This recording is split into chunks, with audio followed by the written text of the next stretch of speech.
हमारे पिता परमेश्वर और प्रभु यीशु मसीह की ओर से आप सबको अनुग्रह और शांति मिलती रहे, आमीन। आइए वचन के माध्यम से आप सबको स्वागत करता हूँ। आज का वचन का विषय है चर्च अर्थात कलीसिया को लोगों ने व्यापार का घर बना दिया। जी हाँ, आज बहुत सारे कलीसिया में आपको देखने को मिलता है केवल बिजनेस, केवल व्यापार, लेन देन। जी हाँ, बिना लेन देन का तो कोई कलीसिया चलता ही नहीं। परंतु सच्चा कलीसिया जो है प्रभु यीशु मसीह का कलीसिया, उसमें कोई लेन देन नहीं होता है। जी हाँ, खाली जाते हैं, वचन सीखते हैं, आराधना स्तुति करते हैं। जी हाँ, पहले कलीसिया के लोग भी ऐसे ही थे।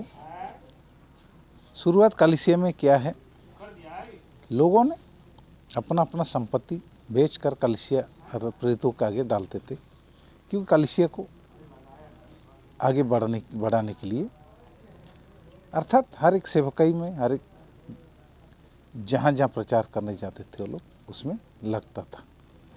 ये आपका इच्छा के ऊपर है, देना या ना देना।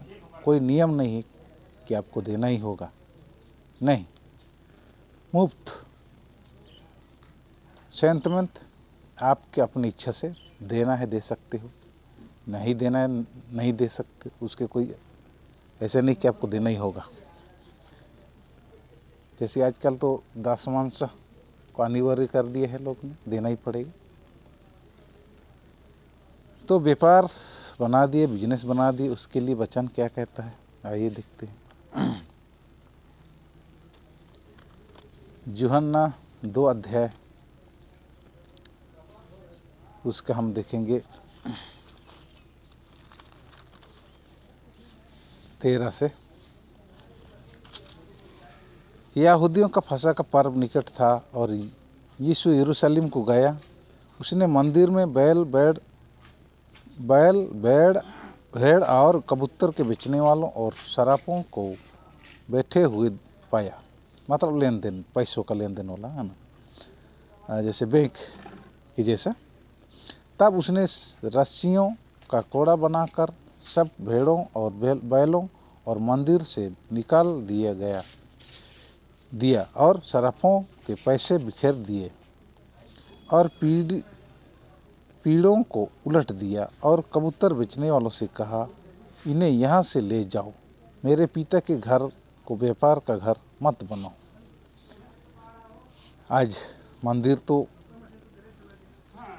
चर्च घर नहीं है, अब मंदिर, परमेश्वर का मंदिर हम खुद बन चुके हैं। जी, पहले कुरिन्थियों 3 अध्याय उसका 16 में लिखा है, क्या तुम नहीं जानते कि तुम परमेश्वर का मंदिर हो और परमेश्वर का आत्मा तुम में वास करता है? यदि कोई परमेश्वर के मंदिर को नाश करेगा, परमेश्वर उसे नाश करेगा, क्योंकि परमेश्वर का मंदिर पवित्र है और वह तुम हो। अब हमारे अंदर में रहता है, किसके अंदर में? विश्वास के द्वारा अनुग्रह से जिसका उद्धार हो जाता है, उसके अंदर में रहता है। अब कलीसिया कौन? चर्च हम खुद है। तो हम देखते हैं आगे वचन कहता है, फिर मत्ती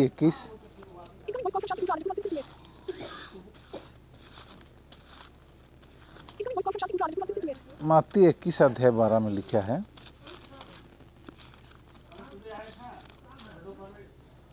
यीशु ने परमेश्वर के मंदिर में जाकर उन सबको जो मंदिर में लेन देन कर रहे थे, क्या कर रहे थे? लेन देन कर रहे थे। वहाँ क्या लिखे? भेड़ बकरी बेचते थे, कबूतर बेचते थे, सरापों निकाल दिया और सरापों के पीड़ों और कबूतर बेचने वालों की चौकियाँ उलट दी और उससे कहा, लिखा है, मेरा घर प्रार्थना का घर कहलाएगा, परंतु तुम उसे डाकुओं की खो बना दिए हो। यहाँ लेन देन करने वाले आज जो जैसे कलीसिया में लेन देन होता है, ज़्यादातर जीएल, रोमन कैथोलिक, सीनई ऐसे चर्चों में ज़्यादा होता है लेन देन। लेन देन के बिना बोलेंगे बपतिस्मा नहीं मिलेगा, लेन देन नहीं दिए है तो प्रभु भोज नहीं मिलेगा, लेन देन नहीं दिए हो तो शादी विवाह भी नहीं होगा, ऐसे कहते हैं। ठीक है, तो उनको क्या करना है, बिजनेस का घर बना दिए लोग, व्यापार का घर बना दिए लोगों ने। दूसरा वचन लिखा है लूका 19, यहाँ पर हमें बताता है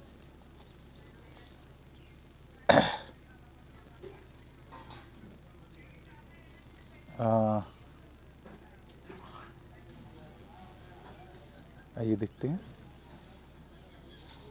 सॉरी, मार्कुस 11 अध्याय उसका 15 में लिखा है, फिर वे यरूशलेम में आए और वह मंदिर में गया और वहाँ जो लेन देन कर रहे थे उन्हें बाहर निकालने लगा और शराबों के पीढ़ी और कबूतर बेचने वालों की चौकी उलट दी और मंदिर में से किसी को बर्तन लेकर आने जाने ना दिया और उपदेश करके उनसे कहा, क्या यह नहीं लिखा है कि मेरा घर सब जातियों के लिए प्रार्थना का घर कहलाएगा, पर तुमने इसे डाकुओं की खो बना दी है।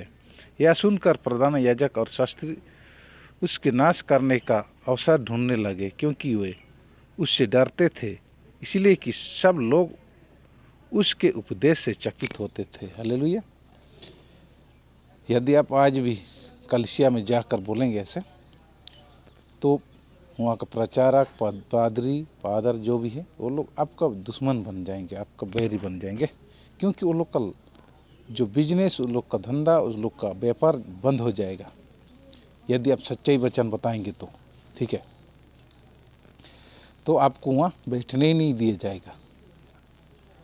ऐसा है, सच्चाई सुन नहीं सकेंगे, क्योंकि वो लोग जान जाते हैं कि ये हम लोग का बिजनेस को ढाप करने आया है, बिजनेस व्यापार को बंद करने आया है कहेंगे। वो लोग सिर्फ व्यापार कर रहे हैं, बिजनेस कर रहे हैं, दूसरा कुछ नहीं कर रहा है। ऐसों को परमेश्वर प्रभु यीशु मसीह पसंद नहीं करता है और उनको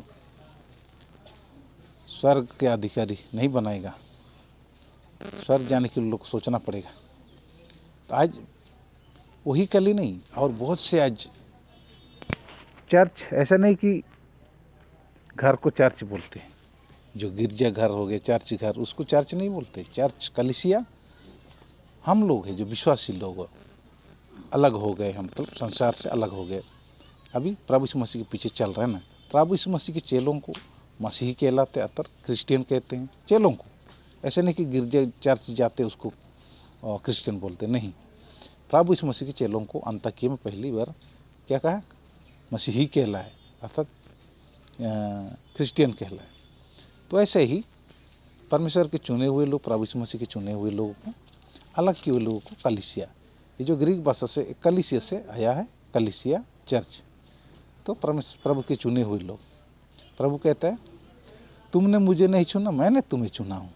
जैसे चेलों को चुना था ना, चेलों को चुना था, वही कलीसिया है वो लोग, है ना। वो लोग के लिए कोई चर्च घर नहीं था, गिरजे घर नहीं था, जो आजकल देखने में मिलता है, बिल्डिंग घर बड़े बड़े, जहाँ क्रूस लगा हुआ। किसी को पूछिए ना चर्च किसको कहते हैं, तो सीधा बोलेगा वो बड़ा बड़ा बिल्डिंग जो घर बनाए, चर्च बनाए, उसके ऊपर में दरवाजे के ऊपर क्या क्रूस के चिन्ह लगा होगा ऊपर सबके ऊपर, हाँ वो चर्च है बोलेगा। वहाँ जाने वालों को क्रिश्चियन कहते हैं, बोलते हैं, लेकिन गलत है ये सब। चर्च प्रभु के चुने हुए लोग पेड़ के नीचे भी या अपना वचन सुन सकते हैं, आराधना कर सकते हैं।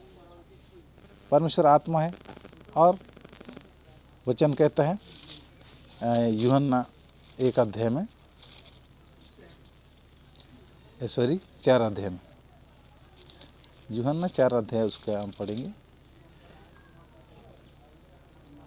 24 में लिखा है, परमेश्वर आत्मा है और अवश्य है कि उसकी आराधना करने वाले आत्मा और सच्चाई से आराधना करेंगे। परमेश्वर आत्मा है, आराधना करने वाले सच्चाई और आत्मा से करेंगे, कहीं पर भी, है ना। कोई घर में, कोई पेड़ के नीचे, या कहीं भी आप कर सकते हैं, आराधना कर सकते, वचन सीख सकते, सुन सकते हैं। जरूरी नहीं कि आपको ऐसे चर्च घर में हो, ऊपर में क्रूस के चिन्ह लगा दो, नहीं, ऐसे नहीं होना चाहिए। नहीं लगाओगे तो भी कोई दिक्कत वाली बात नहीं। अब विश्वास आत्मा है, परमेश्वर आत्मा है ना, लोगों को दिखाना थोड़ी है। हम लोग खुद जानते कि आत्मा में जानेंगे कि परमेश्वर क्या है, कैसे क्या चाहता है ना। तो ऐसे चर्च चुने हुए लोगों को कहते हैं, तभी समझ गए होंगे। तो वहाँ लेन देन नहीं होना चाहिए। लेन देन कहीं पर भी होते, बहुत सारे अभी देखेंगे प्रार्थना सभा है ना, चंगाई सभा, प्रार्थना सभा लगाते हैं, बहुत बड़े बड़े डेकोरेशन लगाते हैं, पहले से बैनर लगाया जाएगा, पोस्टर लगाया जाता है, हाँ भाई फलाना पास्टर फलाना अपोस्टल आ रहा है गुमला में, रांची में, झारखंड में, वैसे उड़ीसा में, यहाँ फलना आ रहा है, ये लोग आ रहा है। ओ हो, इतना भीड़ होंगे, इतना इकट्ठे हो जाएंगे, लाखों लाखों लोग, करोड़ों करोड़ों लोग। 5 लाख से तो कम नहीं आता होंगे, 2 लाख तो कम से कम होंगे ही। अभी आप लोग फिलहाल में सुना होगा ना, झारखंड में गुमला में हुआ, रांची में भी हुआ। ये लोग का टारगेट लगाते हैं वो लोग पहले से ही, और सरकार से अनुमति लेते हैं, परमिशन लेते हैं, थाना पुलिस से परमिशन पास कराते हैं कि हम लोग वहाँ क्या करेंगे, प्रार्थना सभा चंगाई सभा करेंगे। तो उसके लिए भी वो लोग घूस देता होगा। ये लोग पैसा लेते ज़रूर है। बहुत मेला जैसे बनेगा, पूरा डेकोरेशन, लाइटिंग, डिस्को सब लगाते हैं ना, लाइटिंग फाइटिंग, ये सब सांसारिक लोग करते हैं और उसी को लोग पसंद करते हैं। लोग काम धंधा छोड़ के वहाँ पहुँच जाएंगे, अरे चलिए वहाँ सभा लगाया, चंगाई सभा, हाँ प्रार्थना सभा लगा है, उसका टिकट भी लगता है भाई। एक आदमी अगर 100 रुपये देता है तो 2 लाख रुपये, 2 लाख आदमी होगा, व्यक्ति होगा, तो कितना करोड़ हो जाए, कितना लाख पैसा लोग पास आ जाएगा मालूम। और बहुत सारे ऐसे सांसारिक वस्तु को जो बेचते हों मेला में, जैसे बेचते ना वैसे बेचते हैं। ये पूरा यहाँ लेन देन के चक्कर ही है, दूसरा कुछ नहीं। हाँ चंगाई पाने, हाँ चंगाई मिलेगा, ये पाने, सब सांसारिक लोग हो जाते हैं, आत्मिक लोग नहीं जाएगा ऐसे सभा में। जी हाँ, तो ये लोग क्या करें, बिजनेस, व्यापार का घर बना दिया, डाकुओं का खो बना दिया, लोगों को लूट रहे ना। अभी गुमला में हुआ था चंगाई सभा, प्रार्थना सभा, क्या हुआ, लोगों को लूटा गया, वो लोगों को पता ही नहीं चलता है ना। एक आदमी अगर 500 भी खर्च करके जाता है, हो जाता है, खर्च करता है, तो इतने लोग जमा हुए तो कितना हुए, बहुत सारे पैसा हो जाता है। यहाँ एक बार अभी राउरकेला में भी करना चाहा लोग, वहाँ परमिशन नहीं मिला, वहाँ बजरंग दल वाले लोग थोड़ा पीती जाता है तो वो लोग नहीं कर पाया, नहीं तो वहाँ भी लोगों को, राउरकेला में भी लोगों को लूटता है वो लोग। ठीक है, आप लोग इसे यूट्यूब पर भी पूरा देख सकते हैं।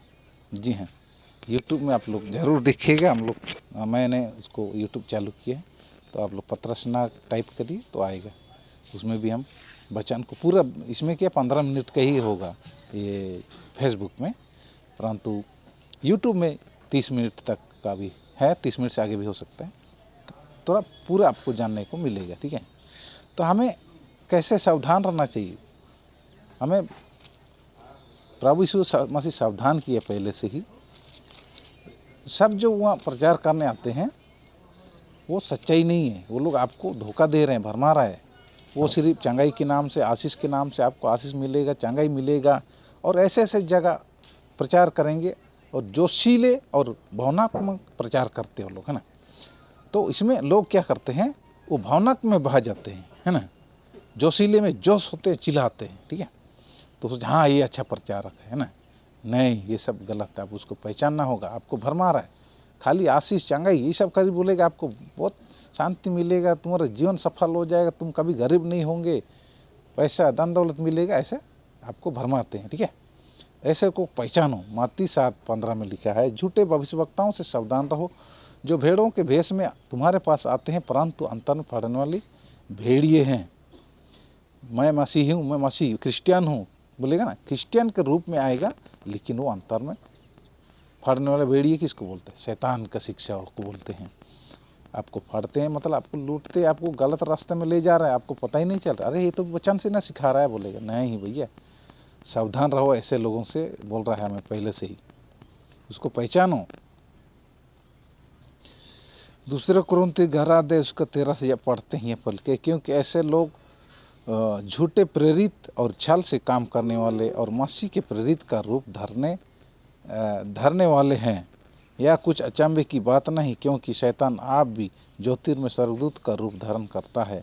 इसीलिए यदि उसके सेवक भी धर्म के सेवकों का सा रूप धरे तो कोई बड़ी बात नहीं, परंतु उनका अंत उनके कामों के अनुसार होगा। क्या बोलता है, मैं मसीह प्रभु का दास हूँ कह के आएंगे आपको पास, है ना, और आपको धोखा देते हैं। आप पहचानने के लिए आपको पवित्र बाइबल पढ़ना ही होगा। पढ़ने से खाली नहीं होता है, आपको प्रार्थना और पढ़ना जरूरी है। पहले तो आपका उद्धार होना जरूरी है। विश्वास के द्वारा अनुग्रह से आपका उद्धार होता है। आप पापों से मन फिराते हैं, पापों से पश्चाताप करते हैं, अपना जीवन प्रभु को देते हैं ना, तो आपका विश्वास के द्वारा अनुग्रह से उद्धार हो जाता है। उसके बाद ही आप वचन को समझ सकेंगे प्रार्थना में, है ना। प्रार्थना के द्वारा आत्मिक शिक्षा आपको दिया जाएगा, परमेश्वर आपको देगा। पवित्र आत्मा आपको देने के बाद आप सच्चाई को जानने लगेंगे कि ये सच्चाई क्या है और झूठा क्या है। झूठे कौन है, झूठे प्रेरित, झूठे प्रचारक कौन है, और सच्चा प्रचारक, सच्चा प्रेरित, सच्चा पास्टर अपोस्टल कौन है, उसका आप पहचान सकते हो। नहीं तो आप धोखे खा रहे हैं, ठीक है, धोखे में हैं और अंधकार में आप जा रहे हैं, संसारी जीवन में आप जा रहे हैं। प्रभु यीशु मसीह ने चेलों कैसे बनाया, उसको कैसे सिखाया। पहले उसको नम्र बनाना सिखाया, दीन बनाना सिखाया, ठीक है।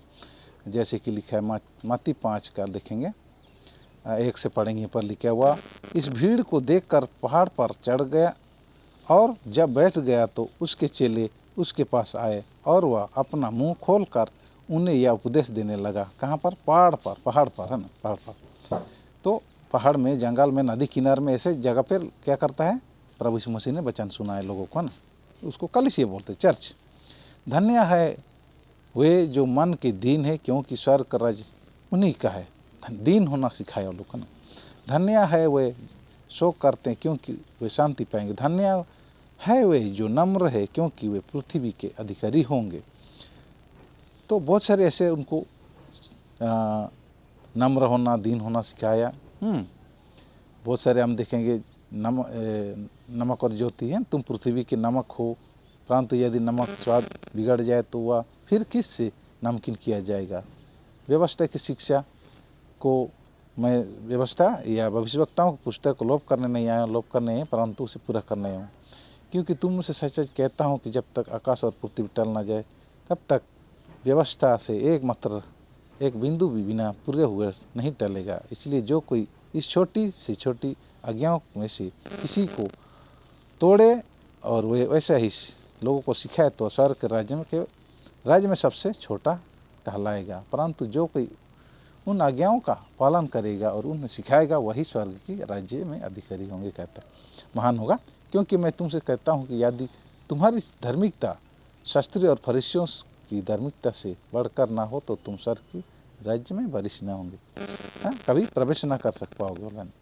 बहुत सारे क्रोध के बारे में सिखाया। क्रोध, है ना, तुम सुन चुके हो कि पूर्वकार के लोगों से कहा गया कि हत्या ना करना, और जो कोई हत्या करेगा वह कचहरी के दंड के योग्य होगा। परंतु मैं तुमसे कहता हूँ कि जो कोई अपने भाई को क्रोध करेगा वह कचहरी के दंड के योग्य होगा। हमें क्रोध करना नहीं सीखा। क्रोध करोगे तभी ना अत्याचार करोगे। तुम व्यभिचार ना करना, है ना। लेकिन मैं तुमसे कहता हूँ, जो किसी स्त्री पर कुदृष्टि डाले वो अपने मन में व्यभिचार कर चुका। बहुत सारे उसने वचन, प्रार्थना कैसे करना है ना। जब तुम प्रार्थना करो तो कपटियों के समान ना हो, क्योंकि लोगों को दिखाने के लिए आराधनालय और सड़कों के मोड़ पर खड़े होकर प्रार्थना करना उनको अच्छा लगता है। मैं तुमसे सच कहता हूँ, वे अपना प्रतिफल पा चुके। बहुत सारे वचन को सिखाया। उसके बाद उनको भेजता था ना, चेलों को भेजा कि तुम कैसे जाना, उनको भी सीखेंगे। प्रभु यीशु मसीह ने तैयार किया और वो लोग को प्रचार करने कैसे भेजता है, इसको थोड़ा देख लेते हैं। लूका 10 का 1 से 4 पढ़ते। इन बातों के बाद प्रभु ने 70 और मनुष्य नियुक्त किए, और जिस जिस नगर और जगह को वह आप जाने पर था, वहाँ उन्हें 2-2 करके अपने आगे भेजा। उसने उनसे कहा, पके खेत बहुत है, परंतु मजदूर थोड़े हैं। इसीलिए खेत के स्वामी से विनती करो कि वह अपने खेत काटने को मजदूर भेजे दे। जाओ, देखो, मैं तुम्हें भेड़ों के समान भेड़ियों के बीच में भेजता हूँ। इसलिए ना बटुआ, ना जोली, ना जूते, ना मार्ग पर किसी को नमस्कार करो। जिस किसी घर में जाओ, पहले कहो, इस घर पर कल्याण हो। यदि वहाँ कोई कल्याण के योग होगा तो तुम्हारा कल्याण उस पर ठहरेगा, नहीं तो तुम्हारे पास लौट जाएगा। उसी घर में रहो और जो कुछ उनसे मिले वही खाओ पियो, क्योंकि मजदूर को अपनी मजदूरी मिलनी चाहिए। घर घर ना फिरना, जिस नगर में जाओ और वहाँ के लोग तुम्हें उतारे तो जो कुछ तुम्हारे सामने रखा जाए वही खाओ। वहाँ के बीमारों को चंगा करो और उनसे कहो, परमेश्वर का राज तुम्हारे निकट आ पहुँचा है। परंतु जिस नगर में जाओ और वहाँ के लोग तुम्हें ग्रहण न करे तो उसके बाज़ारों में जाकर कहो, तुम्हारा नगर की धूल भी जो हमारे पाँव में लगी है हम तुम्हारे सामने झाड़ देते हैं। तो भी यह जान लो कि परमेश्वर का राज्य तुम्हारे निकट आ पहुँचा है। मैं तुमसे कहता हूँ कि उस दिन उस नगर की दशा से सदोम की दशा अधिक सहने योग्य होगा। हालेलुया। तो यहाँ कितना दो दो जन करके भेज रहा है ना। तो पके खेत है, मजदूर थोड़े हैं, मजदूर थोड़े ना, मजदूर कौन है? सेवक लोग हैं ना। तो इस वचन सुनाने के बारे में बोलता है और क्या बोल रहा है, मैं तुमको भेड़ों के समान, मेमने के समान तुम्हें भेज रहा हूँ, नम्र होकर भेज रहा हूँ, है ना। तो क्या बोलता है, किसके बीच में? भेड़ियों के बीच में, है ना। संसार में सांसारिक लोग भेड़िए हैं, है ना। वो आपको मार सकता है, वो आपको काट सकता है। तो उनके बीच में भेजता हूँ, इसलिए बोल रहा है कि ना तुम बटुआ लेना पैसों के लिए, पैसे बटुआ रखते हैं ना, वैसे वो सब नहीं रखना। लेकिन वो लोग जो आजकल संसार प्रचार रख लोग जो है बटुआ रखते हैं, हाँ जाएंगे तो वहाँ मिलेगा, है ना, कुछ तो मिलेगा। तो आजकल तो 2 लाख रुपये मिलता है उनको एक सभा में, चंगाई सभा, प्रार्थना सभा मिलता है ना, आराम से मिल जाता है लोग को। बिजनेस धंधा बना लिया लोग ऐसे को पसंद करते हैं, ठीक है। तो और मार्ग किसी को नमस्कार नहीं करना है। नमस्कार क्या हो, लोगों से आदर पाते हैं। जैसे ट्रेन से उतरते हैं, जैसे गाड़ी से उतरते पास्टर लोग, अपोस्टल लोग हैं, पास्टर लोग आते हैं तो क्या करते हैं, लोग उनको स्वागत में पूरा भीड़ हो जाते हैं, पूरा बाजा गाजा एकदम फूल मला, उसके आगे कैसे स्वागत करते हैं आप लोग देखिएगा। पाँव भी छूते बहुत लोग पास्टरों का, ठीक है, अपोस्टलों का। ऐसे स्वागत उनको अच्छा लगता है। परमेश्वर से आदर पाना नहीं चाहता है वो लोगों से आदर पाना चाहता है। ऐसे लोग पास्टर लोग है ना, उससे सावधान रहो बोलता है, ऐसे लोग से सावधान रहो। क्या कहते हैं, परंतु जिस नगर में, आगे क्या बोल रहे हैं, हाँ तुम्हारे पास कुछ ना होना चाहिए ना। उसके बाद जाते क्या करोगे, जाओगे तो कोई घर में, गांव में जाते हो घर में, तो वो घर में क्या बोलना, कल्याण हो। यदि वह कल्याण के योग होगा, वो आपको पसंद करेगा, हाँ ठीक है आइए प्रभु का दास है, तो आपको अंदर ले लेगा और आपकी सेवा सत्कार करेगा, अतिथि सत्कार करेगा। तो उसी घर में रहो बोल रहा है ना। उसने उनसे मिले हुए खाओ, वही खाओ, जो दे रहा है वही खाना। आपको मांगना नहीं कि ये नहीं करना चाहिए, वो करना चाहिए ना, जो दे रहा है आपके सामने रखा जाए उसी को खाना बोल रहा है ना। मजदूर को अपनी मजदूरी मिलनी चाहिए, घर घर नहीं घूमना है। जिस घर में जाओ और वहाँ के लोगों तुम्हें उतारे तो वहाँ क्या करना, तुम्हारे सामने रखा जाएगा वही तुम खाओ। आपको डिमांड करने की ज़रूरत नहीं, दे तो ठीक है, नहीं दे तो भी ठीक है ना। तो ऐसे वचन हमें सिखा रहा है। तो आज के पास्टरों को कैसे होना चाहिए, है ना, जरूरी सीखना है, समय उसको पहचानना है, आत्मा को परखो होगा। हम क्या करते, वचन नहीं पढ़ते, इसलिए क्या होता है, हम ऐसे लोग को पहचान नहीं सकते हैं, है ना। और 1-2 वचन पढ़ते हैं फिर अंतिम करते हैं। गलतियों का 5 अध्याय उसका 22 में लिखा है,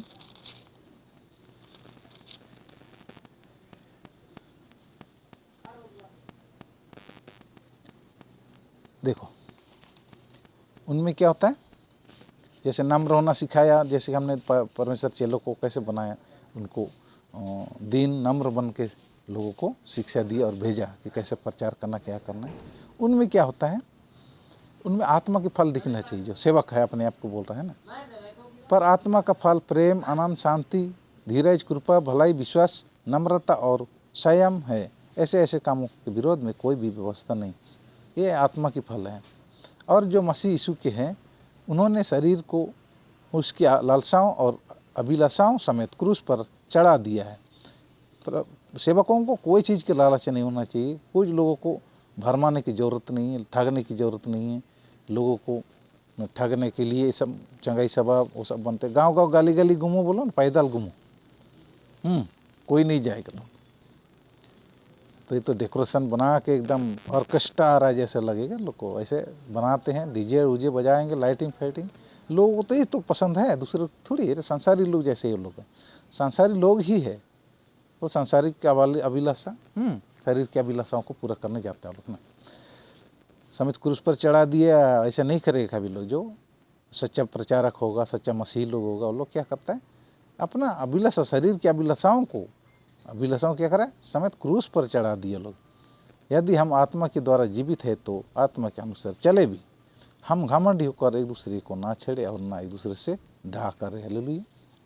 प्रभु के दास के लोगों का व्यवहार, प्रेम उनको होना, जो उनके अंदर में होना चाहिए, है ना। आजकल के सेवक देखते हैं ना, एक दूसरे से लड़ते हैं, झगड़ते हैं, कुत्ता बिल्ली शेर क्या क्या बोलते हैं ना, कीचड़ ऐसे ऐसे बोलते हैं। वो लोग प्रभु के दास लोग नहीं होते हैं। यह बोलता है पहले कुरिन्थी 13:1 से लिखा है, यदि मैं मनुष्य और स्वर्गदूतों की बोलिए बोलूँ और प्रेम ना रखूँ तो मैं ठनठनाता हुआ पीतल और झनझनाते हुई झांझ हूँ। और यदि मैं भविष्यवाणी कर सकूँ और सब भेदों और सब प्रकार के ज्ञान को समझूँ और मुझे यहाँ तक पूरा विश्वास हो कि मैं पहाड़ को हटा दूँ, परंतु प्रेम ना रखूँ तो मैं कुछ भी नहीं। यदि मैं अपनी संपूर्ण संपत्ति कंगालों को खिला दूँ या अपनी दे जलाने के लिए दे दूँ और प्रेम ना रखूँ तो मुझे कुछ भी लाभ नहीं। प्रेम धीरज है और कृपालु है। प्रेम ढहा नहीं करता, प्रेम अपनी बड़ाई नहीं करता और फूलता नहीं, वह अनरित नहीं चलता, वह अपनी भलाई नहीं चाहता, झुंझलाता नहीं, बुरा नहीं मानता, कुकर्म से आनंदित नहीं होता, परंतु सत्य से आनंदित होता। वह सब बातें सहा लेता है, सब बातों की प्रातीति करता है, सब बातों की आशा रखता है, सब बातों में धीरज धरता है। प्रेम कभी टलता नहीं। भविष्यवक्ताओं हो तो समाप्त हो जाएंगे, भाषाएं हो तो जाती रहेंगी, ज्ञान हो तो मिट जाएगा, क्योंकि हमारा ज्ञान अधूरा है, हमारी भविष्यवाणी अधूरी है। परंतु जब सर्वसिद्ध आएगा तो अधूरा मिट जाएगा। जब मैं बालक था तो मैं बालकों के समान बोलता था, बालकों का समान था, बालकों की सी समझ थी, परंतु जब सियाना हो गया तो बालकों की बातें छोड़ दी। अभी हमें दर्पण में धुंधला सा दिखाई देता है, परंतु उस समय आमने सामने दिखेंगे। इस समय मेरा ज्ञान अधूरा है, परंतु उस समय ऐसी पूरी रीति से पहचानूंगा जैसे मैं पहचाना गया हूँ। पर अब विश्वास, आशा, प्रेम तीनों स्थायी है, पर इनमें सबसे बड़ा प्रेम है। सबसे बड़ा प्रेम होना चाहिए प्रभु के दासों को, है ना। ऐसा नहीं कि दिखावा प्रेम होना चाहिए, उसके अंदर में लालच भी नहीं होना चाहिए, है ना। लालच, क्रोध ये सब नहीं होना चाहिए। तो आज हमें जानने की ज़रूरत है, कलीसिया को, चर्च को हमें क्या करना है, डाकुओं को घों नहीं बनाना है, व्यापार का घर नहीं बनाना है, लोगों को शिक्षा देना है। जैसे कि पहले कलीसिया के लोग रहते थे। प्रेरितों का 2 अध्याय उसका यहाँ पर लिखते हैं, 2 अध्याय प्रेरितों का 2 अध्याय जब पढ़ते हैं 14 से पढ़ेंगे। जिन्होंने उसका वचन ग्रहण किया उन्होंने बपतिस्मा लिया और उसी दिन 3000 मनुष्य के लगभग उनमें मिल गए और वे प्रेरितों से शिक्षा पाने और संगति रखने और रोटी तोड़ने और प्रार्थना करने में लोलीन रहे। हालेलुया। हमें सिर्फ वचन सिखाने में हमें ध्यान देना चाहिए। कलीसिया को कैसे वचन सिखाएंगे, कैसे वो लोग प्रभु को ग्रहण करेंगे, विश्वास के द्वारा अनुग्रह पाएंगे और उद्धार पाएंगे। उद्धार कैसे पाएंगे इसके ऊपर में हमें ज़्यादा ध्यान देना है, ना कि लोगों को ठगना है, ना कि लोग अपना वो लोग का इच्छा के अनुसार आपको वचन सुनाना है, वो पसंद करेंगे वैसे नहीं। हमें जैसे वचन सिखाया वैसे ही प्रभु यीशु मसीह सिखाया वैसे ही हमको सिखाना है। प्रभु यीशु मसीह कहते हैं यदि तुम मुझसे प्रेम करते तो मेरी आज्ञाओं को मनोगे। प्रभु यीशु से हम प्रेम करते इसलिए उसकी आज्ञाओं पर चलेंगे, उसके सिवा कुछ नहीं करेंगे। हमें सिर्फ प्रभु के वचन को सच्चाई से बताना है। प्रभु के पीछे चलोगे तो आपको दुख उठाना पड़ेगा। अपने आप को इनकार करो, बोला क्रूस उठा के चलो। ये माने दुख, जैसे मुझे सताए तो तुम्हें भी सताएंगे, कहते हैं ना। प्रभु यीशु मसीह के लिए दुख भी उठाना पड़ेगा। लोग सताएंगे, लोग अपमानित करेंगे, लोग थूकेंगे भी, लोग मारेंगे भी, तो भी अंत तक धीरज रखो बोलते हैं। ऐसा नहीं कि आपको खाली शांति चंगाई ये मिलेगा उसके पीछे मत दौड़िए। प्रभु के वचन के पीछे, प्रभु के पीछे चलना है तो आपको दुख भी उठाना पड़ेगा। आइए इतनी आज के लिए, परमेश्वर आप सबको आशीष दे, अनुग्रह दे और शांति दे। आमीन। सबको जय मसीह की